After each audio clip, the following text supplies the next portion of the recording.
Magandang araw po sa ating mga kaperlas, sa ating mga mahal na OFW at sa ating mahal na mamayang Pilipino sa buong mundo. Manood po tayo nitong isang video ni Attorney Mike Operario. Underrated ito siya. Papadami pa lang yung mga viewers niya. Pero napakagaling po ito na lawyer. Makikita mo sa pananalita niya. May prinsipyo. At hindi lang basta-basta magaling na lawyer, isang ano din to siya, isang magaling na worship leader. At may takot sa Panginoon. Ganon sana, no? Ang mga lawyer, may takot sa Panginoon. And he's really a good example.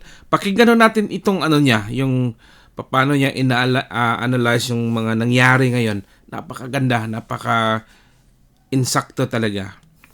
Panoorin po natin. Magandang araw po sa inyong lahat. Ito po muli si Attorney Mike Operario. Alam niyo ba na pag mahina ang isang pangulo, this becomes a dangerous time for any republic. Matatandaan niyo noon, matapos ang eleksyon, sinabi ko sa inyo na kapag humina ang ating pangulo, siya ay magiging lame duck president na. And usually, it happens on the final year of his presidency.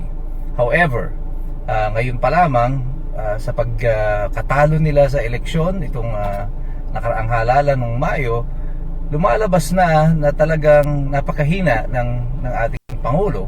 And this will expose him sa abuso ng mga taong nakapaligid sa kanya. And ngayon na nga, ito na, nangyayari na. Yung sinabi ko noong Mayo, it is happening today. Everything that has happened to the president as of this time ay siya rin ang may kasalanan. Ang perception sa kanya ng maraming mga tao, pati na rin ang kanyang sariling mga kaalyado, ay napakahina niyang presidente. Tama o hindi? Tama. Napakagaling niyo po, Attorney. Kaya siya ay kanina pwedeng paglaruan at maaaring inaabuso na rin kung hindi niya nga alam itong mga nangyayari sa At meron nga siyang yung first episode sa yung interview niya kay Katunying, at inamin niya naman talaga na hindi nakikinig sa kanya mismo yung mga nasasakupan niya. Kaya mahina talaga. Kaya ganito ang nangyayari ngayon sa ating bansa. Sobrang gulo, 'di ba? Sa time ni Tatay Digong, nung panahon ni Tatay Digong, di ka nakakita ng rally na ganun kadami, ganun ka-wild ang mga tao. Dahil nga, mismo isang lawyer ito ang nagsabi, isang magaling na lawyer. Hindi to siya ordinaryong tao, ito siya isang opisyal ng ating bansa. Ng Supreme Court to sila, mga officer to sila, mga lawyer. So isa itong nagpapatunay na, yun nga, nakita natin na mahina talaga ang ating Pangulo. Mismo, kahit nga kapatid niya. Imagine mo, kapatid mo, kalaban mo. Doon pa lang, wala na. Hindi mo na kailangan ng pruweba. Doon pa lang mismo, kapatid, nakakatanda mong kapatid na babae, ayaw sa'yo. Siya na mismo ang nagsiwalat, di ba? Si Senator Amy Marcos. Kaya hindi talaga natin yan ma-deny. Mahina talaga. Hindi kasi aabot sa ganito yung sitwasyon ng bansa kung ganun nga. Magaling yung presidente natin. Di ba? Nung sa time ni Tatay Digong, talagang grabe yung panindigan. Ganito, pag ayaw nyo, pag nag-corrupt kayo, ganun kaagad. Talsik kaagad, di ba? So, yun. Paligid niya. Pero parang napaka-imposible naman na mangyari ito. Bakit tayo nakarating sa ganitong sitwasyon? At bakit ito delikado para sa Pilipinas? Balikan natin ito mula noong 2023. Ang umpisa ng hidwaan ng mga Duterte at ng mga Marcos ay nag-umpisa nitong umugong na at inirelease nitong grupo ng House of Representatives sa pamumuno ni Romualdez itong People's Initiative, kung natatandaan nyo ito. Ang People's Initiative ay para baguhin ang konstitusyon at ang layunin nito ay ma-extend ang termino ng Pangulo. I think this was Plan A. Dito naging malinaw na walang planong bumaba si Ferdinand Marcos sa pagkapangulo. Yeah, walang plano talaga. At na-miscalculate nila yon. Akala nila siguro kaya nilang banggain si Inday Sara kasi alam naman natin, babae nga. Pero hindi nila alam, sabi nga ni Tatay Digong, mag-iingat kayo niyan. Kasi mas magaling pa yan sa kanya. Si Tatay na mismo ang nagsabi nun. So yun yung unang, yun yung first plan nila. Ayaw talagang bumaba. Meron na silang plano na gustong sila pa rin yung magiging leader dyan, pinakamataas sa ating bansa. Kaya ito yung una nilang ginawa, nagpapirma sila. At tila gagayahin niya na nga yung ginawa ni Ferdinand Marcos Sr. At sa pamamagitan ng House of Representatives, ikinasa ang People's Initiative. Nung una ay may pagtanggi pa ang House of Representatives tungkol dito. Pero sa mga hearing sa Senado, nagkabukingan at lumabas na nga yung totoo. Na ito nga ay inisyatibo ng House of Representatives gamit pa ang pondo ng bayan para dito sa People's Grabe ang kapal talaga. Nito. Dahil sa nagkabistuhan, iniatras. Plan B, impeach Sara. Inatras nila kasi hindi nila kaya. So ngayon, kaya yung kung mga buhaya doon, grabe na yung nila. Grabing nagkaisa yung evil force nila para patasikin si Inday Sara. Nandiyan si Sara Duterte, sigurado na merong ibang pangulong uupo sa susunod na eleksyon after the next election in 2028. So the strategy was to remove Sara Duterte. Pero sa pag-aalis na yan kay Sara Duterte, kailangan din to get rid of Digong. So Digong was also sacrificed para nga makumpleto itong impeachment process na ito. But then again, it failed. At sa second failure, Plan A, Plan B, all failed.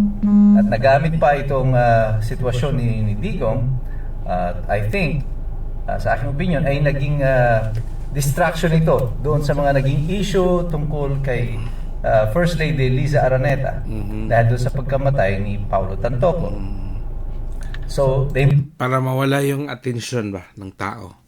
Para yung problema nila, katulad nga ngayon, di ba ganyan yung taktik nila? Nandiyan na yung mga siniwalat na ni Diskaya, kung sino yung magnanakaw, sino yung mga involved. Ngayon, doon sila nagpunteriya kay Senator Villanueva at kay Estrada. Same story din yan. Para hindi ka-focus dun sa case ni Lisa, so dinakip din si Tatay Digong. Parang naging sacrificial lamb si Tatay Digong. Sacrificial. Para hindi makita yung mga kabulastugan nila. Move on to the next phase. Ngayon, they're trying to save face. At nagtuturo na ang Malacanang tungkol sa mga kapalpakan, mga nakawan. Nung una, sinasabi niya na mag-iimbestiga. Pero nakikita mo ngayon na pati itong investigasyon na ito ay pilit nilang ipinipihit papunta sa mga oposisyon. I was disappointed even with the article of Rappler na dumating itong mga balita tungkol sa mga flood control project. Anong sabi ni Soto? Yang dahil daw sa administrasyon ngayon, mas nalalaman na napakalaki daw ang anomalya sa flood control doon sa 2016. Talaga. Ganon sila maglaro. Ganon sila kagaling. Kasi, ang nauna kong nakita mga pangalan na tinuturo ng Rappler ay si Chis Escudero, si Villanueva, Senator Villanueva, and then si Zaldico. It appears na parang si Zaldico will be the sacrificial lamb, pero majority ng blame ay gusto nilang ituro doon sa mga tingin nila will become the opposition to President Marcos. At recently nga, nakita ninyo itong nangyari. Pagkatapos ng inspection sa Bulacan, lumipat sa Benguet. At ang project po kasi nito sa Benguet, I think was completed in 2022.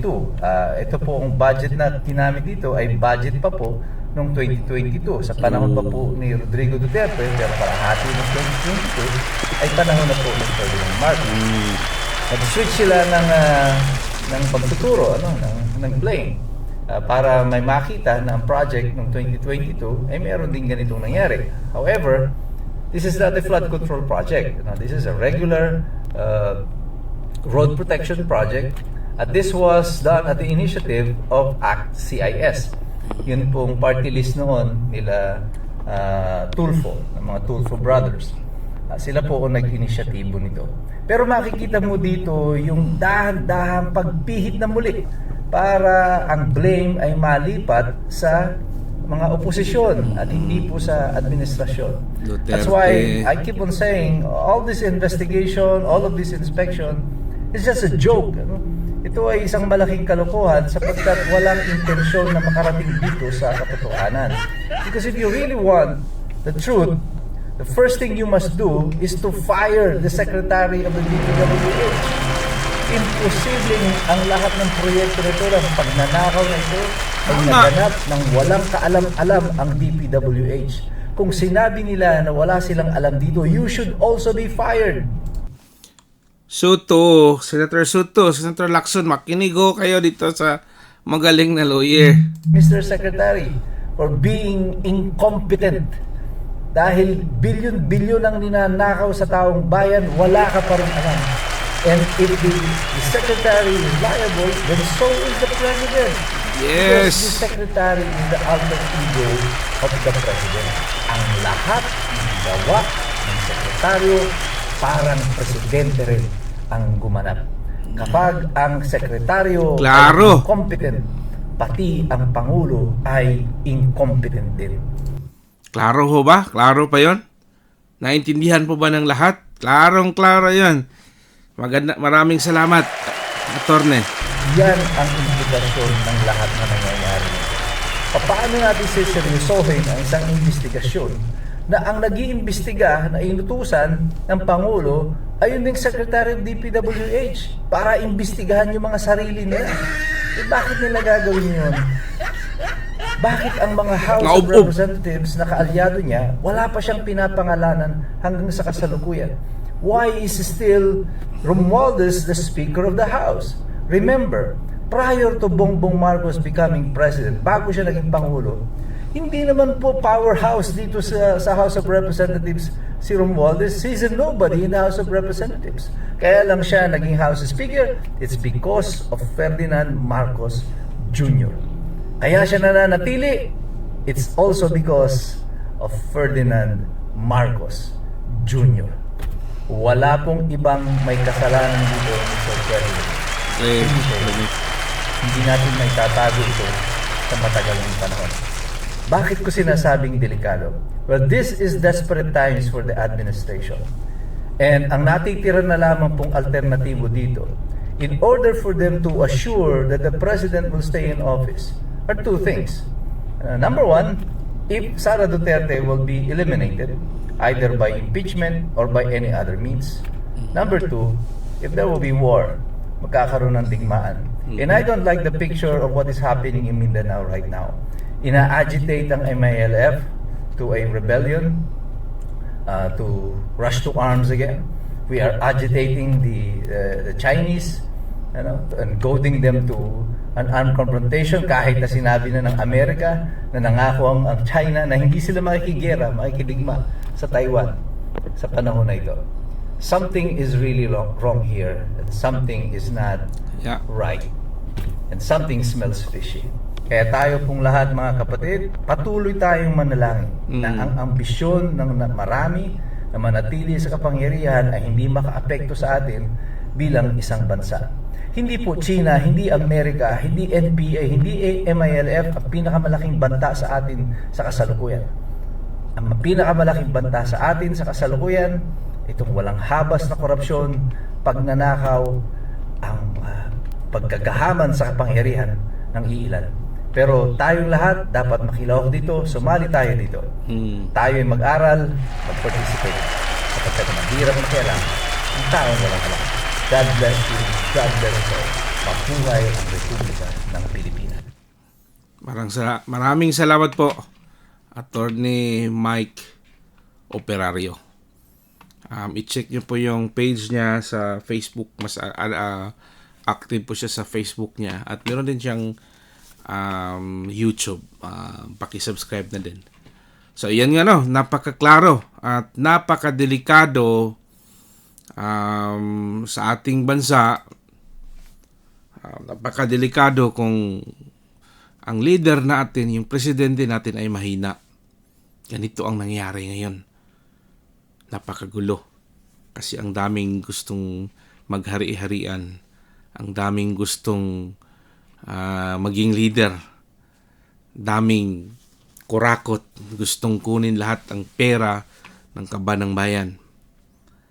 Kaya sabi ni Attorney Mike Operario, mahirap ang taong walang alam. Kaya tayo po'y magmasid bilang isang Pinoy. Ipahayag natin po yung damdamin natin. Makilahok po tayo at idalangin natin na sana magkaroon po ng hupay, magkaroon po ng magandang kinabukasan ng ating bansa, lalo na ng ating mga anak. At sana mabigyan na ito ng solusyon at sana makaupo na yung pinakamamahal nating VP Inday Sara. Maraming pong salamat sa inyo lahat, sa ating mahal na mga kaperlas, sa mga OFW at sa ating mga Pilipino.